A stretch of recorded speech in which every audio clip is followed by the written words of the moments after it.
I am embarrassed that in a democracy, the president would say people don't have the right to protest.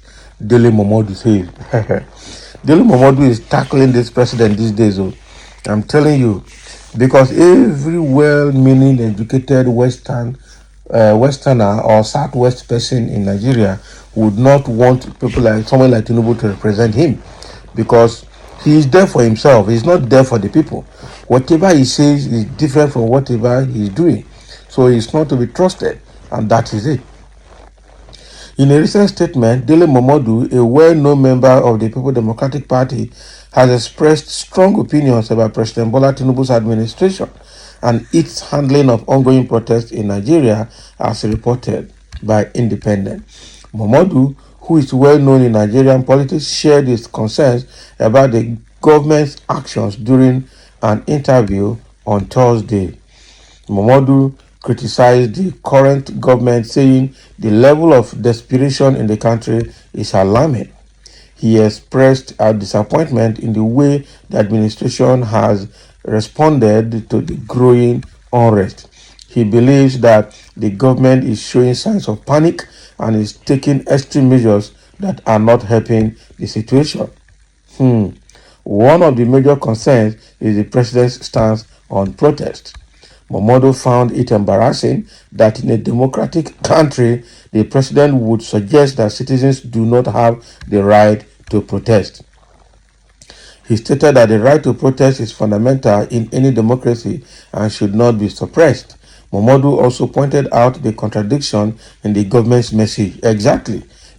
What they say is not what they do. What Tinubu is saying is different from what he's doing, is different from his body language. That is the thing. It's different from his own private message he's sending to the leadership team of the country. So he criticized the government for claiming that there is no money for the people while it continues to spend on politicians. That is it.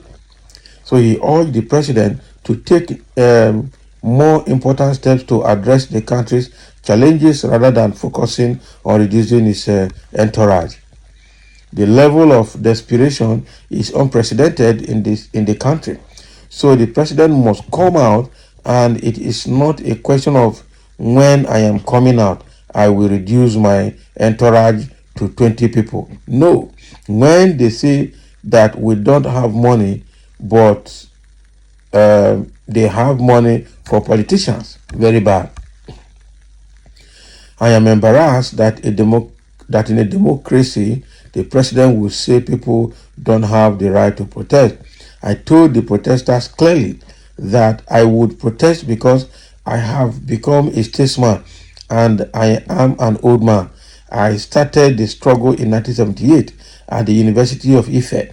So my aluta has stopped, but I will protect the rights of the others who have their own aluta, he said. Oh boy, that is good, meaning he's ready to protest. So go and arrest him if you want to arrest him. That is just the problem we have. How can in the democratic system, the democratically elected government, so to say, is using the military to suppress the citizens' right to protest? That is bad. You are harassing protesters, you are killing them, you are arresting them, you are doing so many things that you should not do, and you call yourself a democratic president. I think the only thing I can say here is because he bought his presidency with money. That is the thing. He has even said that he bought his presidency with his money. So nobody can dictate for him. No member of his cabinet can form cabal for him because he bought his presidency with money. And that sense of entitlement is what is driving his decision. That is the truth. So, and that will be very bad for a democratic country like Nigeria, because we're already sliding into dictatorship. In fact, we're already in dictatorship as we speak.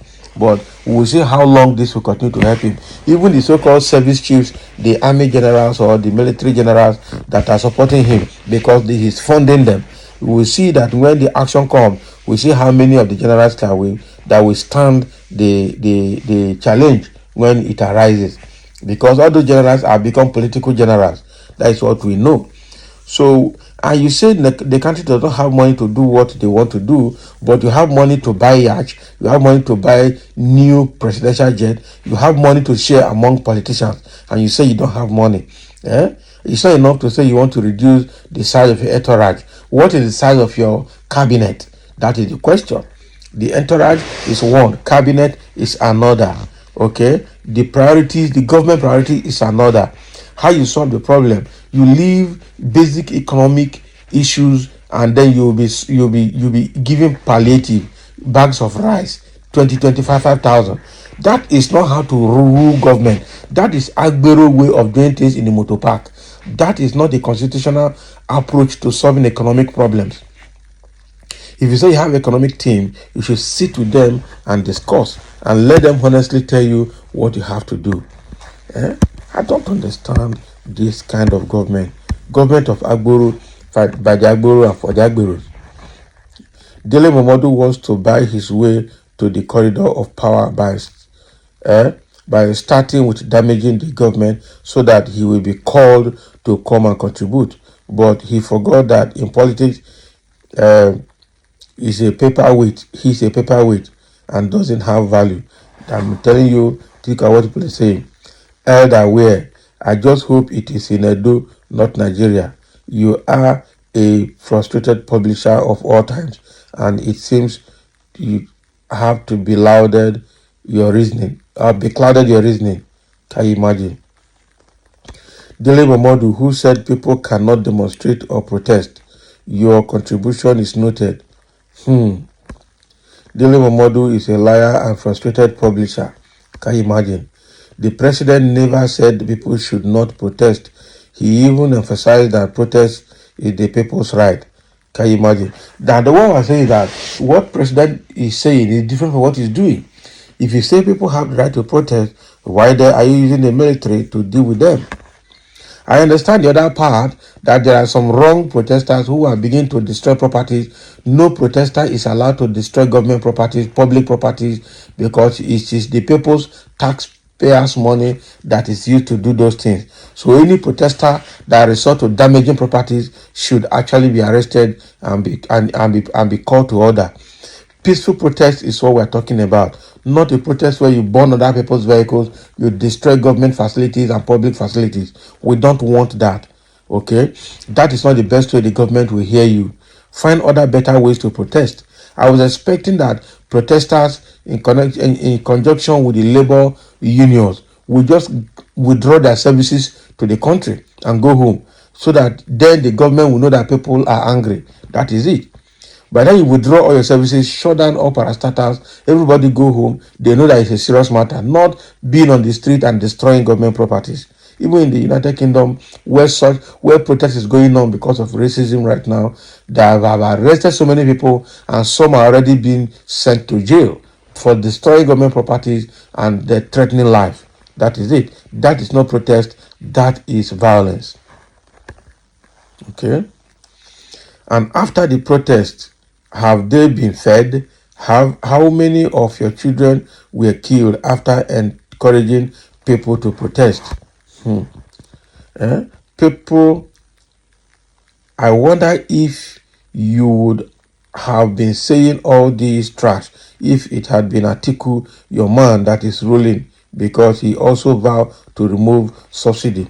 Yeah, so it's not about removing subsidy, it's about the way you remove it. That's what I'm saying. Everybody wants subsidy to go because it's a scam, and very few individuals are benefiting from the subsidy. But the question is how it should be removed. That's what we're saying. So that is what Dele Momodu is saying, trying to criticize the presidency on the way and manner he's handling the ongoing nationwide protest. Thank you for listening, and let's have your comment.